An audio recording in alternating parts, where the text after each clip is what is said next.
thank you very much, and good afternoon. Welcome into today's Community Comments. Again, I am your host, Kevin Haugen. It is my pleasure to welcome into our Daily Dodge TV studio this afternoon.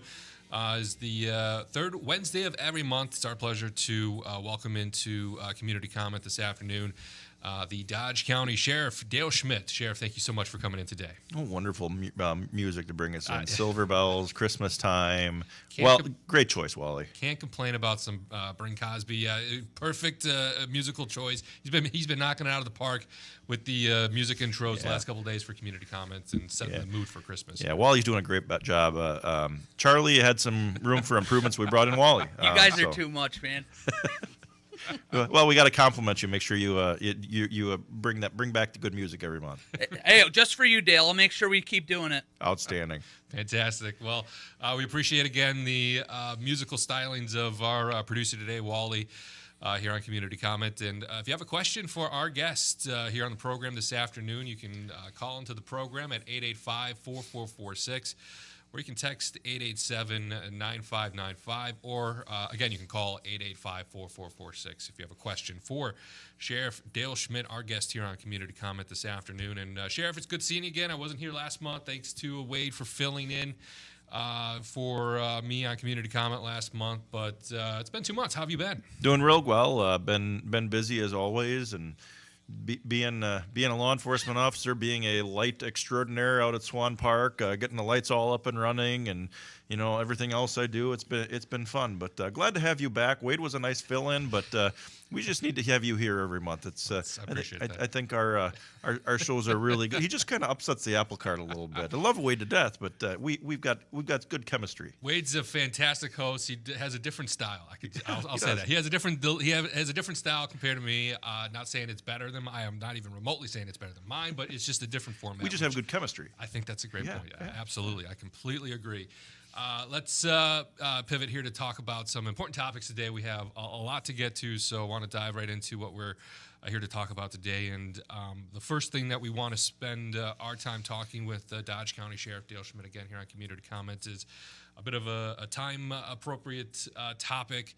As we all been following the news the last couple of days here, the tragic shooting that took place in Madison on Monday resulted in the loss of several lives, including the shooter in that incident. But there is a lot of important information that needs to be covered when dealing. And unfortunately, this is a topic that could be appropriate almost every month. Unfortunately, it just doesn't seem to be going away. These mass shootings, these public shootings that have resulted in countless of victims over the last several years. But Sheriff, I know that there's a lot of important information when it comes to workplace and school violence, and what important things that people should be aware about when it comes to this specific topic. Yeah, it's a horrible event that occurred, and law enforcement prepares for this every day, and we train for this throughout the year, and it's unfortunate that we have to do that. I thought that Chief Barnes did a fantastic job of conveying information, conveying that his staff was actually working on training that day.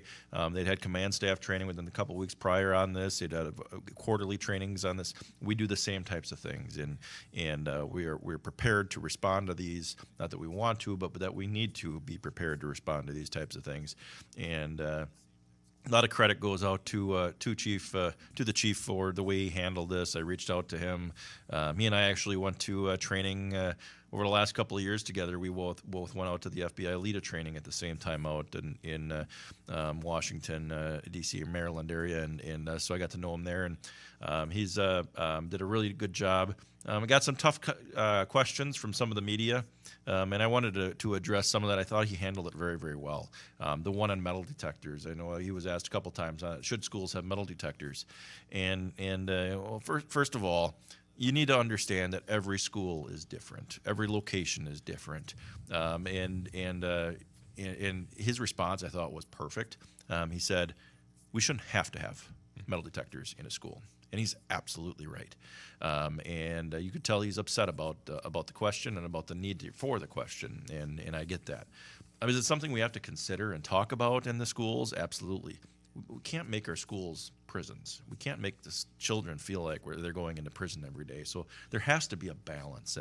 And while we know these incidents can and do happen, we have to analyze a lot of different things when making decisions on what we're going to put in schools. Would it be great to have a metal detector, a law enforcement officer there all the time, ready to respond, cameras and everything super secure? Absolutely, it would be great. But you got to make sure that it's still an educational facility. In schools, while they're getting better and learning, design of schools, when they're building things, they're getting better at those things. They're not security experts, and a lot of these buildings that exist are 50, 60, 70 years old or more, really, you look at when Columbine happened, it was about 15 years ago. Most schools are older than that, so it's doing renovations after the fact. And private schools with the one in Madison, do they have those funds to put into the schools? That's always a concern, and so those are the things that you have to think about. And we don't have an infinite amount of money and resources. And then as soon as you implement all of these security measures, then something else happens or changes, and you need to implement some new security measure. And so I think we need to be cognizant of that when we're looking at the schools. We don't want to place blame on schools. The blame goes on one person. That's the shooter. That's the person that made the poor decision. And while we want to do our best to protect our students and always do that, I have to keep in mind that the world is always changing, and we always can't keep up with the criminal mind as quickly as we'd like to. Yeah, and I know that it's something that we've talked about here on Community Comment. It's something that we've had conversations with other members of law enforcement in the area, and that's increasing presence from law enforcement at schools. It's increasing patrols when schools are taking kids in for the start of the day and when they're letting them out at the end of the school day. So again, there's only so much that can be done without, as you mentioned, Sheriff, churning our educational buildings, educational establishments into essentially a prison to keep everyone safe. It should be a learning environment. That's what it's meant to be. But as for law enforcement, I know it's a focus of yours to do as much as possible to make sure that things are done in place. And I know that another thing we talked about too was an initiative that you were working on and having keys available to school buildings to be able to get in a moment's notice, to have access for law enforcement in case they need to get to a scene quickly. Yeah, and law enforcement are in the areas of schools regularly, and we'll get to the keys in a second here, but I want to touch on my staff. They did a really good job. Yesterday the day before, I gave some direction right after the shooting that I wanted squads in the areas of schools to really increase that presence over the next several days. We are generally in the areas of schools when we can be, but I wanted that additional presence to give that peace of mind, to provide that extra presence, let people know that we're paying attention, make sure that we don't have any repeat copycat type incidents. So I received a lot of feedback from several of the school districts around the county thanking us. They didn't ask for it, but it was very much appreciated. And so all of my deputies yesterday at school during school times were spending more time at the schools than we normally do, and that will continue for a while, and we'll continue to have presence. And my lieutenant was having conversation with his day shift team the other day about we just need to do more of that regardless, and so that was great. But you're right, we did do a key access initiative. It's a huge project. I have now access to law enforcement for every single public school in the county. For the most part, there's a couple borders that we're still working on, but the police departments definitely have access. But now all law enforcement have access to just about the vast majority of all public schools, and some of our private schools that are in the community as well. And for those private schools that I haven't reached out to yet, if you want to reach out to me at the sheriff's office, come to me directly. Call into dispatch, ask to talk to me about the key initiative. They'll put you through to my voicemail, my email. We've got a lot of schools done where every law enforcement officer in the county will have access in an emergency to every school building in the county. That's my goal, is to get all of those done, and we've got a really good process in place, and been working with a couple of private schools here in the last couple of weeks to shore all of that up. Huge process and takes time, but we're in a really good spot right now, and that's just one of the things that we do. I mean, our schools work hard. We've got SROs in many of our schools. Now, I have an SRO that's effective January 1st or 2nd when they go back into school. I've got a SRO that will be in Lamira schools, including Theresa, pretty much full time. Which is great, which is in addition to what they've had, and I know what many police departments do, and schools work hard. They're constantly working with us. What can we do to enhance schools? We've been working with the state of Wisconsin on some grants. Again, for those schools that haven't done this yet, we have a company that we're working with. It's free to map out the schools so that if there's an incident, we have a way to pull up on our computers exactly the layout of what the schools look like, so we can get to locations quickly. A lot of things that we're always doing to try and make school safety even more safe and make sure that we have plans in place to respond if we need to. Through the years through the school year, we have threats. We handle all of those very seriously, and all the police departments do, and we've been able to mitigate any of those threats that have come in, and they happen, unfortunately. But once they happen, those people that are involved learn very quickly that we mean business and we take it very seriously. Yeah, I know. I've seen several press releases, a couple in our area, some outside of our area, where law enforcement is making known that they take any sort of threat made against the educational building facility very seriously. They will investigate it and charge whoever is responsible to the fullest extent of the law, and whoever that person is will face those consequences. You might not realize this, but the statute that applies is making terroristic threats. And really it is. You are terrorizing children, and we have that statute, making terroristic threats. We take it very seriously. Disorderly conduct sometimes applies. It depends on the circumstances of the incident, of course, but we take it very seriously, and if there's charges that need to be filed, we will file them. Yeah, for law enforcement, you went through in extensive detail, Sheriff, just talking about all the training that goes into these unfortunate situations, how much work goes into preparing, unfortunately, for a situation like this if it were to happen locally. And that's the law enforcement side of things. There's another side of the story, and that involves the students and the teachers and the people at these educational buildings.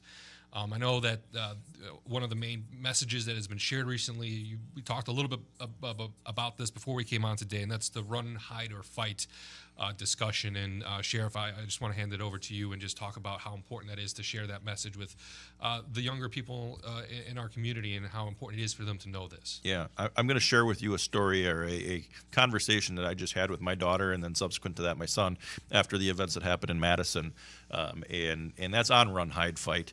And so as I'm walking through this, I want you out there listening to put yourself in the situation of whether me being the parent or your child. This doesn't apply just at schools. This applies, you could be out at Arby's eating. You could be at your place of business, in your office. You could be in a shopping mall somewhere. This applies everywhere, not just in schools. So pay close attention to this, and if you can, have conversations with your children and educate them about that. So I sit down with my daughter first, Caitlin, and I asked her, what do you do if you have somebody come into the school that is threatening, just like they did in Madison, or there's shots fired or something happens within the school? What's the very first thing you do? And she told me to hide, hunker down in the corner of a classroom.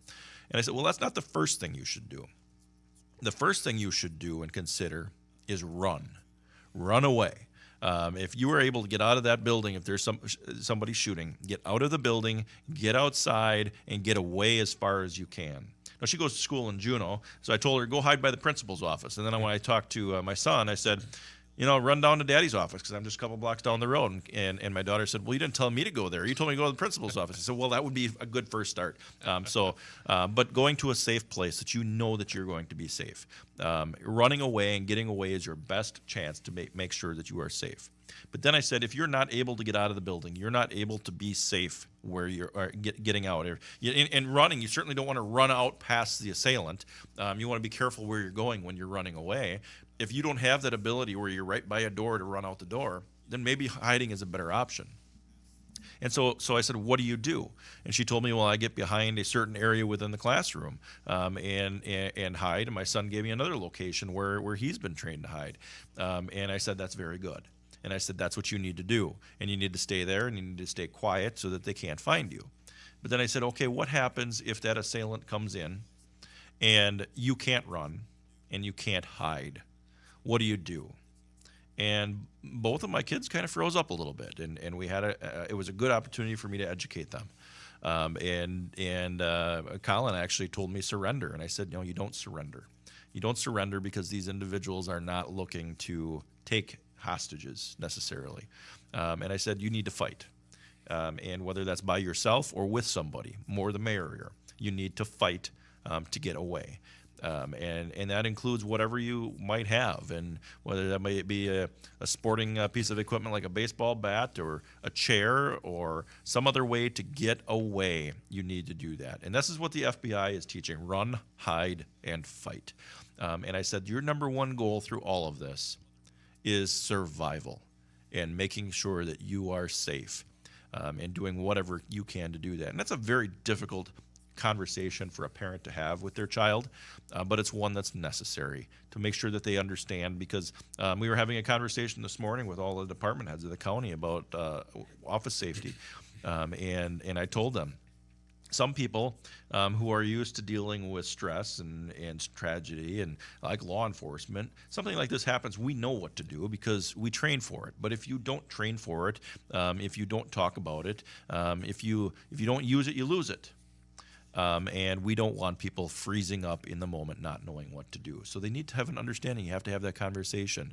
I'll also talk about when you see me out talking to somebody, if you're talking to me in public, generally I'm not going to sit there and have eye-to-eye contact with you like most conversations do. I look around. I'm always looking around. I'm always scanning to see what's going on around me. And some people look at me and wonder why I'm not having that. I'm not having that connection. But that's what I do. I'm looking for escape routes. I'm looking for threats. I'm looking for, what am I going to do if something happens here? Where am I going to go? Where's my safe room? Those are the things that I do every single day, and I don't even realize that I'm doing them, but that's what I do. And it's not a bad habit to get into. Yeah, the interpersonal skills there, you might lose some of that, but it's being prepared everywhere you are for an emergency so you can respond and not freeze. And it seems, it sounds excessive. It sounds like somebody's going through and, you tell them, all right, you plan your escape routes, plan what to do if X, Y, and Z happens. It sounds like do I really need to do all those things? But if the worst case scenario does happen and something is developing and you're in that situation, the only way that you can make those split-second decisions and be able to act as fast as you can is if you do that work ahead of time, is if you scan those things out and plan those routes before a situation unfolds. Right. And what happens when you're under stress? Everybody gets tunnel vision. You have a threat that's in front of you, and we'll have people that maybe have a gun pulled on them, and we'll ask them what it looks like, and they'll say it was big and it was silver, because they're focused on that weapon. They're not focused on anything else. So if you have tunnel vision, how are you going to be able to see that 3 feet to your left you have an exit where you can run away and get away? So looking at those things early and knowing, okay, this is where I can go if something happens, can help you to break that tunnel vision, or know, okay, this is where I need to go in an emergency. So being aware of your surroundings and making a plan ahead of time is always a good thing. My wife will always tell you, when we go into a restaurant, she always knows, and sometimes she'll ask me where I want to sit. Generally, she knows that my back will be against a wall and I'll be looking at the door so that I can see if threats are coming. That's who I am. That's what I do. My kids know it. Last night I had the conversation about, what do you like about your daddy? It was kind of a weird conversation. And Colin says, well, I know that if there's ever a threat, you're going to be able to be there to protect me, because you're the sheriff and that's what you do. And every parent should be able to do that. So I'm giving good tips. It's not just me as a law enforcement officer that should be doing this. Everybody needs to be to keep themselves safe. Yeah, and education is such a big component of this. And you mentioned having these conversations with your own kids. is this something where it's unfortunate that we need to be, even suggesting this or talking about this, but is this something where you're going into schools and having conversations with students in classes and sharing this stuff with a broader audience? Is this something that's being done? Is this something you look at needing to be done moving forward? We have some really good staff. One of my sergeants, Sergeant Brad Conkle, works with Assistant Emergency Management Director Amanda, and they will go into the schools and give presentations. A lot of times it's more so to the staff, because we're not going to make it in front of every student, but they give a lot of these educational setting or briefings to, this is what you should do for your school, this is how you should respond to an incident, and then the teachers need to go in and share that information. So we do have a process, and I know a lot of local PDs do that. That's a responsibility of our school resource officers. They're doing the same thing. So yes, it is being done, it is being trained. I know I didn't have them. Maybe you did when you went through high school. Did you have any lockdown drills when you were in high school? We had fire drills, but not very few lockdown drills. I didn't have any lockdown drills. I had fire drills and tornado drills. Yep, that's what we had. Loved fire drills and tornado drills. Got you out of class for a little bit. But now they're having lockdown drills as well. And so they are being taught these things in school. But it's a lot more important. Again, if you hear it once or twice a year, are you going to remember it? Maybe not. You need to have that conversation with your child and make sure they have a good understanding. It's also important to know, obviously, as you mentioned, keeping an eye on exits and what's the best path forward if an unfortunate situation is unfolding. It's also important to know the quickest steps in order to contact law enforcement and being able to get a hold of the authorities so they can get to that scene as quickly as possible. Yeah, that's a great point, Kevin. And some of the easiest ways, obviously the easiest way to get a hold of law enforcement is 911. But let's say you're in your office building, you've got somebody that's come in, and you don't want them to know where you are. Did you know that you can text 911? That is a very real capability that we have here in Dodge County and many counties across the state and the country now, that's continuing to progress. So you pick up your phone, in the phone number you type in 911, and then you send us a text message.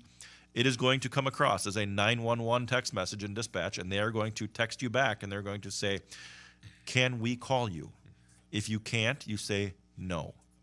They will continue to text and it's just like a chat message on your computer. They will text back and forth with you, and you tell them what's going on. You can make sure you turn your notifications off, but you can notify us what's going on without making a sound.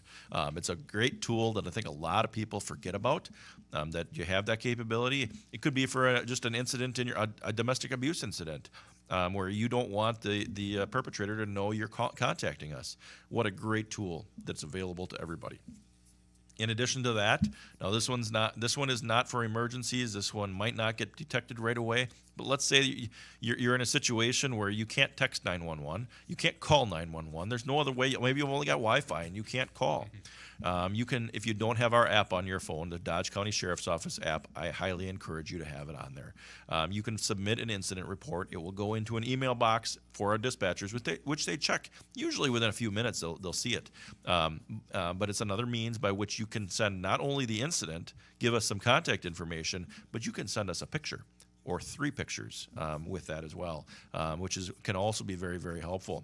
Maybe you're texting 911 and they can reach out to you and say, hey, can I see a video feed? They can turn on a video feed on your 911 on your cell phone, send you a link so we can see what's going on. Lots of great tools for us to utilize with you and for you to communicate with us in an emergency situation. Important information here with Dodge County Sheriff Dale Schmidt, our guest here on Community Comment. Again, the phone number to get into the program today is 885-4446. Or you can text 887-9595. We do have to take a quick break. More Community Comment is coming up next.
Comment. Here's our host, Kevin Haugen. Thank you very much, and welcome back into today's Community Comment. Again, our guest on the program today is Dodge County Sheriff Dale Schmidt. The phone numbers to get into the program today are 885-4446, or you could text 887-9595. Was informed by our producer, Wally, that we have a regular call-in during our commercial break. So I want to head to the phones and say welcome to Community Comment. Hi, Kevin. How are you? I'm doing well, Tyler. How about yourself? I'm doing good. Week till Christmas. Hard to believe, huh? Yeah, it's coming up quick. I actually got two questions for Officer Schmidt. One's actually Wade's question Wade asked. Okay, all right. And the second one is me. Wade wants to, hopefully you're listening, Wade. How much of a fine do you get for not getting your windshield clear of, like, the ice? Oh, that's keeping your window. It's called unreasonably unclean, and I haven't written one in a while. I believe it's about $200, $200.50. I believe is the violation for that one, and it's been a few years since I've had to write one because I typically just pull people over and make them clean their windows off. But I remember I had one that I had lights and siren on them for a mile trying to get them to pull over. There was so much snow on. That one earned a ticket. So typically I don't write them right away, but we definitely have conversations frequently about, okay, I'm going to inconvenience you here today to make sure you're safe driving down the road. But good question. Wade, clean your windows off. And then the second one is, with this being Drug and Drunk Driving Awareness Month, what holidays out of the year or what month do you see more impaired drivers than any other month? Unfortunately, here in Wisconsin, pretty much every month of the year, we have a lot of impaired driving that goes on. You'd like to think that it would slow down during a given part of the year, but this time of year we got people stuck inside their homes because it's cold or rainy or snowy or blizzarding or whatever is coming in the next couple of months. Christmas, New Year's. But then you get into all the other holidays. You've got sporting events. You've got summertime events. And the thing about Wisconsin is we like our alcohol. And there's nothing wrong with enjoying your beverages. It's just being responsible. And so I don't know that I've got a really good answer for you there because it's a year-round thing for us. And we are constantly making WBEV out on the roads. I was just curious. And have a Merry Christmas. And thank you for your service and Happy New Year. Merry Christmas, You too, Tyler. Kevin. Thank you, Tyler, for the phone call. Merry Christmas to you as well. And again, if you have a question for Dodge County Sheriff Dale Schmidt, you can call 885-4446 or text 887-9595 to get on the program here today. And that was going to be a topic that we were going to talk about here in our second segment of Community Comment. And maybe this is an appropriate time to bring this up now, and that is, driving sober. It's the Drive Sober or Get Pulled Over campaign. Yep. That kicked off this week, I believe, and that runs through New Year's Day. So it's a heightened awareness for law enforcement right now that they're keeping a close eye on people driving impaired and making those arrests and writing those citations or tickets or making arrests if it requires it. But what's the message? You shared a little bit here just how big of an issue this is in the state of Wisconsin. I know it's an initiative that you've been focusing on during your tenure as sheriff here in Dodge County. But what's the message here as we head into the holidays next week that we want people to get behind the wheel unimpaired and drive safely this holiday season? Right. And we talk about being heightened awareness now during this. It's always heightened awareness for us. Yeah. However, we get more cops on the road doing this because we have overtime dollars coming from the state to add additional people out there really focusing on it. And the goal is to not have anybody arrested. I would love to have a year where we don't make any arrests, not for lack of trying, but because we can't find any. We are a long ways off of that. I can't even guarantee we'll go until the end of the day without having multiple OWI arrests, unfortunately. Just too many people make poor decisions getting behind the wheel of a car while impaired by alcohol or drugs. And drugs are getting to be just as bad as alcohol ever has been. And it really is problematic when you see people weaving around out on the roads and crashing and endangering themselves and others, and it's a choice. It is not a disease to get behind the wheel of a vehicle and operate a motor vehicle while impaired. There might be a mental disorder or an alcohol disorder that you could call it, before getting behind the wheel, but that decision is separate of that decision to get behind the wheel of a vehicle and drive down the road. We take that very seriously, and we will make you famous if we arrest you in Dodge County. Not all the PDs do that, but the sheriff's office does. So if we stop you, we're going to make you famous. I stand by that decision, and we will continue to do that. There are no exceptions. I don't care if you're a law enforcement officer. There are no exceptions. There is no reason why you should be getting behind the wheel of a car while impaired. We've gone to far too many fatal crashes, far too many serious injury crashes, that alcohol has been a contributing factor to the crash, and we just need to stop that. So get behind the wheel while sober. Find somebody else that can drive you. There are once in a while Ubers you can check, not a whole lot in Dodge County. They're once in a while around, but the Tavern League has a safe ride program where somebody will pick you up, take you home. We do have taxis around in some of our communities, and there's other options. Make a pre-plan your evening. Find a place to go. If you have to, get a hotel rather than driving. Just be safe and don't be that statistic of the next person that has died or caused somebody else to die. If you cause somebody else to die when you're driving and it's OWI, it's homicide. It is not an OWI. It is homicide, and you will be charged as such. So we don't want that to happen, and we want everybody to get home safely at the end of their Christmas party, at the end of their New Year's party, whatever it might be, just at the end of their dinner. Nobody thinks or anticipates they're going to go home and kill somebody, but sometimes that happens, and we don't want you to be the next person to do that. So that's our recommendation. Drive safe, drive sober, and be safe out there on the highways. And Sheriff, I know this is something I believe you mentioned. If not, I stand corrected. But if you go out for the evening and have fun and drink a little too much, and you didn't prepare, and you didn't do some research and get a number or find out a plan to get home safely if you are impaired, a lot of the bartenders in the area have numbers to safe ride programs that you can ask for and say, hey, I can't drive home. I need help. I need a ride home. They can get you in contact with those organizations to help. Yeah, we have the Dodge County Safe Ride program that they will get a hold of. We've got one that particularly does most of the driving. Safe Ride Ron passed away a few years ago. Unfortunately, they have a replacement, and so they do have that service available to you. The bars typically will assist you in finding somebody or finding somebody else. And keep this in mind, too. Well, I haven't had anything to drink for 2 hours. I've had water for the last 2 hours. That does not get the alcohol out of your system. I don't care how many times you want to say that.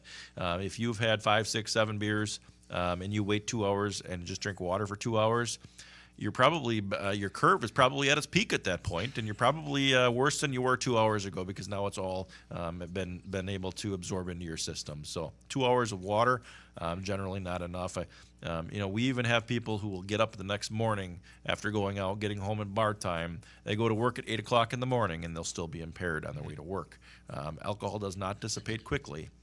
You only go down by about 0.015 an hour.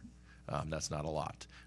So drinking water for 2 hours isn't going to do the trick for you. I'm sorry.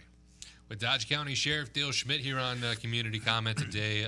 Just a couple of weeks ago, a press release came out from your office providing some important tips for those who rent storage units here in our area. There's been some recent uptick in crime involving these units, and what are some of the messages that we want to share with the audience today? Well, a couple things.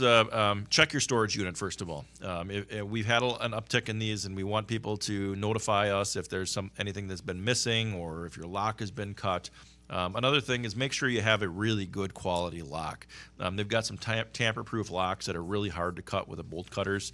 If somebody really wants to get through, they probably will, but they're probably going to go to the ones that are less difficult to get unlocked. And so check that. Another really good thing for you to do, and a lot of people don't think about this, is put a trail cam or something up inside your storage unit, somewhere where somebody can't reach it easily. But put it up in there, so if somebody does break in, you got a really good photo of who it was that may have done that. So not a lot you need to do, but a few things you can do to help secure that storage, and I know a lot of people are using those storage units more and more, and so just do a couple of extra things to keep yourself safe. You can go out and get yourself a decent trail cam at a sporting goods store for about $50. Go on Amazon, and I find a really good one, a Christmas deal right now on them, but a really good way for you to be able to protect your belongings. Yeah. If you have a question again for the sheriff today here on Community Comment, you can call 885-4446. We do have another caller waiting on line 1. Let's head to the phones and say welcome to Community Comment. Hello, you're on the air. Hi. Hi, you're on the air. Hi, Dale. It's Renee Henning calling. How you doing, Armani? I'm good. I was out running errands, and I was hearing your story about how you were talking to your children about safety at school, and I just loved that you shared that. But my other thought was, as parents, we really need to think about what we'll do if we have to go be reunified with our children. Will we remain calm? Will we know where to go? Do we have a plan? And you can talk about that with any age child, whether your child is a school ager or whether you have a 2-year-old in a child care program. It's really, really important to think about how you'll react, how you'll feel, and really be mindful of that. Just like educating your kids, you need to think about it for yourself too. Boy, do you ever get poor advice from Renee Henning? I mean, it's just phenomenal. I don't think so. You make really good points. The schools do have reunification sites that are pre-planned for these types of incidents, but you talk about the run portion of it where you're running out of the school. They need to know where to run to, and in my case, I talked about my kids running to the principal's house first to get safe or some other safe place, and then running to my office. And that's okay. But you're right. Parents need to understand. They need to know what the reunification site is. I will tell you, parents, if there is an incident at your school, you will not go to your school. As much as you're going to want to go to the school, we will not allow you to do so. You will have to go to the reunification site because we will be clearing it to make sure that it's safe. And adding additional people to those grounds, that won't happen. So having that conversation with the school, having an understanding of where the reunification site may be is helpful because a lot of times those are pre-planned. But you made some really good points, Renee, and Yep. so many things to talk about in advance. Well, your feelings, these are your babies. These are your Yeah. children. And as a parent, you are going to have emotions, and that's absolutely okay. But you need to understand that the people that are caring for your children also have to follow certain protocols. And we'll get through that as fast as we can to get you together with your child. But we need your help. We need you to be calm. We need you to have your ID. All of those things that you just don't think about when you drop your kid off in the morning at school or childcare. It goes it's down to tough stuff, but I appreciate you talking about it in such a way to really get us thinking. It comes down to breaking the tunnel vision for parents as well. They're focused Right. on, I need to get to my kid and hug them right now to make sure they're okay, when they need to break that tunnel vision. And what things are law enforcement and educators doing right now to keep my child safe? What can I do to make sure that process goes smoother? That's very, very good points, Renee. Thank you so much for your input. Yeah. Thank you for your service, Dale. My pleasure. Appreciate you. Thank you, Renee, again for the phone call here on Community Comment today. You can reach the program at 885-4446, or you can text 887-9595 if you have a question for Dodge County Sheriff Dale Schmidt here on our program this afternoon. And just before the phone call, we were talking about storage thefts, and that was something that your agency had sent out a press release a couple of weeks ago, just highlighting the important things that people need to do in order to keep their personal items safe and secured, and that those thefts aren't happening to their units and the like. But also another press release came out around that same time, I believe. But this was spurred on by that I just found out today before coming on air, was spurred on by a question from a caller last month on Community Comment, and that involves political signs, and when those should come down. Is it illegal to keep them up after the election? But there's that press release, and I'll let the sheriff do most of the explaining here, but that dived into a lot of the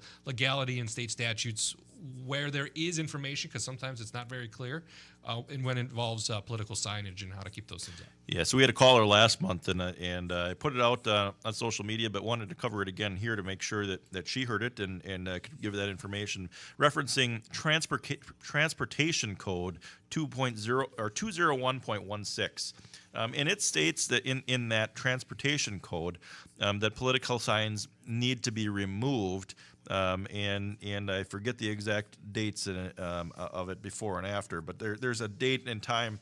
I believe I want to say it's 45 days before, up until the election, that political signs need to be removed from the right of way. But that is a very narrowly focused statute that requires that talks about permits.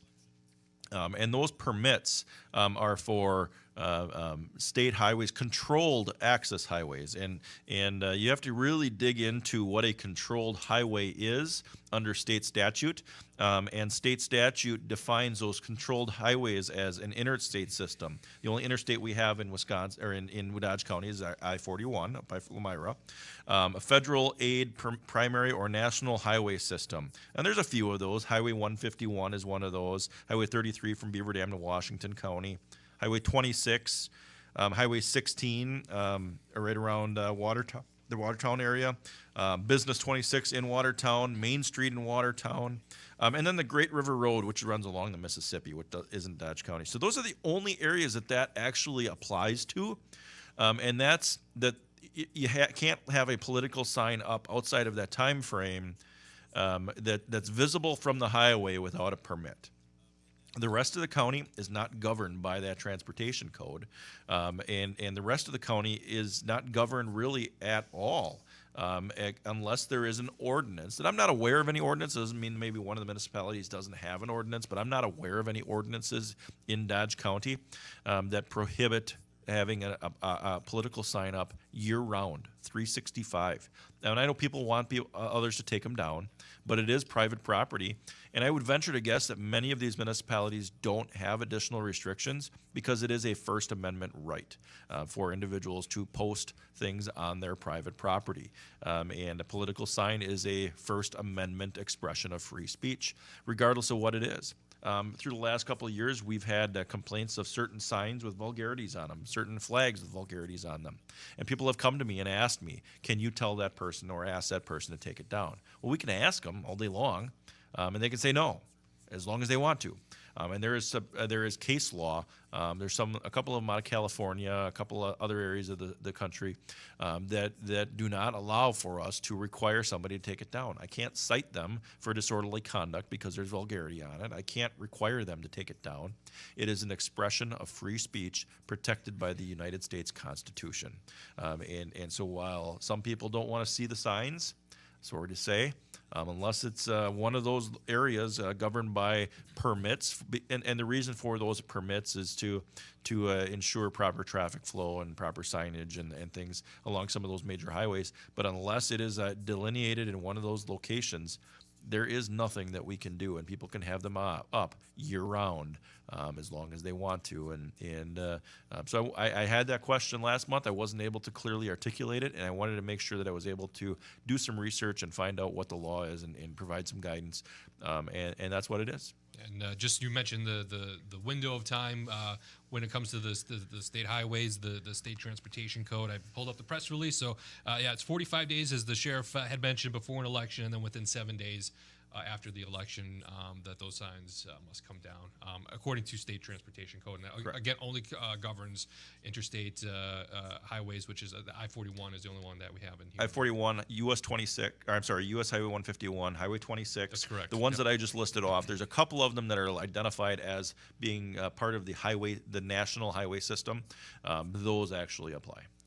We're with Dodge County Sheriff Dale Schmidt here on Community Comment. Looks like we have a couple of callers waiting here on the line. Let's head to the phones and say welcome to Community Comment. Hello, you're Hi, on the... You're on... question for the sheriff, and I'll hang up after I ask the question. Sounds good. How much did it cost Dodge County when the president-elect Trump was at the airport that day, dollar-wise for security and overtime and everything else? Thank you.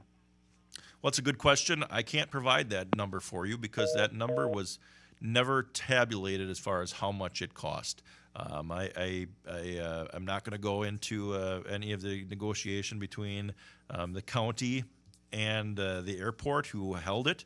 But what I will tell you is that there was costs associated with that one, and as there should be. We also, a lot of people don't realize, we also assisted, and there were costs with the arrival of Vice President Harris in Ripon, and those were also those we received no funds for. I can tell you that the county did receive some funds from the Trump rally, but I received nothing in reimbursement from the Harris campaign for our assisting up in Ripon, and that's what happens. The entity that requested us was not the campaign, the Trump campaign or the Harris campaign. Neither one of them requested our law enforcement services. That was a request of the United States Secret Service. And they're a law enforcement agency. And when a law enforcement agency requests assistance from other law enforcement agencies, we respond and we assist. And we provide what's ever necessary. As the sheriff, it is my responsibility that regardless of what event comes into a community, I have to make sure that it's done safely. And if that requires me to bring in additional staff from our agency, from other agencies, from out of county, that's my responsibility as the sheriff to do. If that didn't happen, and if something happened like what happened in Butler, PA, and you had a shooting, people would be uprising saying, why weren't you there protecting that individual regardless of who it was? And I guarantee you that if the other side would have come here like they came to our neighboring county in Fond du Lac, we would have provided the same security services, because it is my job to make sure that we have maintain peace, order. It's in the Constitution, it's in the state statutes, that is my responsibility. And so while some people don't like it that we have to do that, that is our job as a law enforcement entity of Dodge County, and we will do that regardless of who it is. Looks like our other caller has hung up. You have a couple of minutes if you do want to call back in to get your question here to Dodge County Sheriff Joe Schmidt. The number is 885-4446. But with a few minutes that we do have left, Sheriff, we want to spend that time highlighting some seasonally appropriate activities and events here that have taken place, will take place. And one of those was the Police Lights of Christmas. Yeah, we one of our deputies, Luke Luther, works really hard every year on this. Goes up and participates with the Police Lights of Christmas. We had an event at Culver's in Waupun and Beaver Dam where we raised some funds. People gave donations. Culver's donated some. And none of those monies are maintained by us or used by us for our purposes. We give it back to the community. And I believe we got somewhere in the range of about $3,000 from the program that's really runs through the entire Fox Valley up to Green Bay. And so we've got some uses, individuals that are in need. We've got some pulled back for some of those. As we run into those individuals, we can provide some relief for them on certain things. On Christmas, you may see some of our deputies out in the community, maybe at the pumps, helping out some people with some high gas prices or something.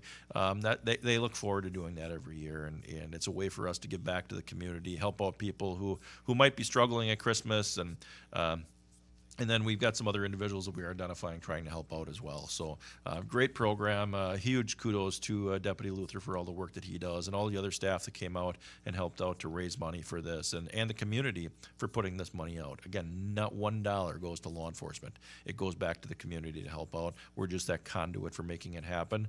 And also it really helps with police community relations and shows that we do care, and we're not only just handing out the money, we're working to earn the money so that we can hand it out to the community. An important Christmas Eve event is happening here next Tuesday, I believe. Yeah. It's been going on for decades, but you're closely involved with that, Sheriff. Yeah, so the Elks Club of Beaver Dam, Rob always asks the sheriff to help out with this, and every year I help put together the delivery of Elks baskets outside of the Beaver Dam zip code.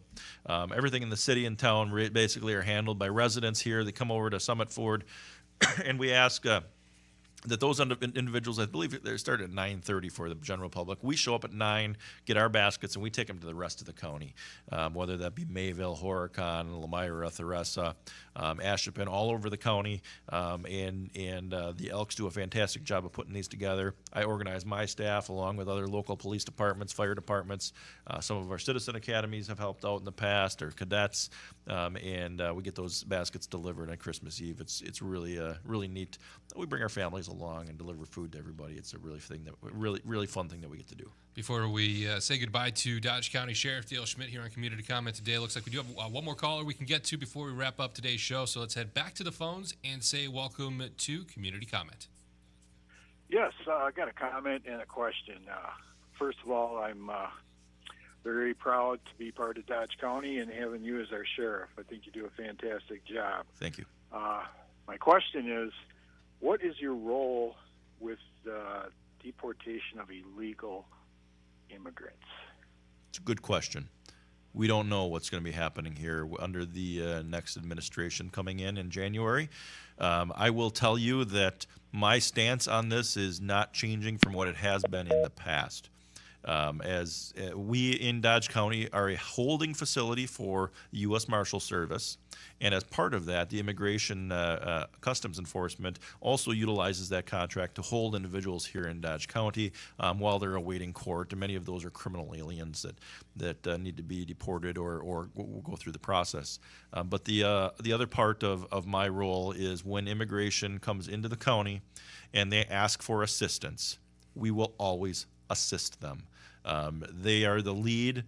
We assist. I talked a little bit ago about the United States Secret Service requesting assistance. They're a law enforcement entity. We will assist them. When ICE comes in the county, if they ask for assistance, we will assist them and do what they need to do. And the other part is if they request to hold them in our facility under the contract, we will also do that. So that's the role that we are anticipating. Outside of that, I'm not aware of anything additional that's going to be happening. The Trump administration has not made anything public as far as law enforcement, what they're requesting. But as it stands today, that's what I'm anticipating our role will be, as has been and will continue to be in the future. Thank you for the question. We are just about out of time here on Community Comment. Want to thank our guests here for joining our program this afternoon, Dodge County Sheriff Dale Schmidt. Sheriff, thank you again so much for your time here on the program. My pleasure. Merry Christmas, Happy New Year, be safe, and don't forget to get out to Swan Park to check out Rotary Lights. It's beautiful this year, and love all the great comments I've had on it. But Merry Christmas to everybody. Fantastic. Merry Christmas to the Sheriff, and that will do it for today's Community Comment.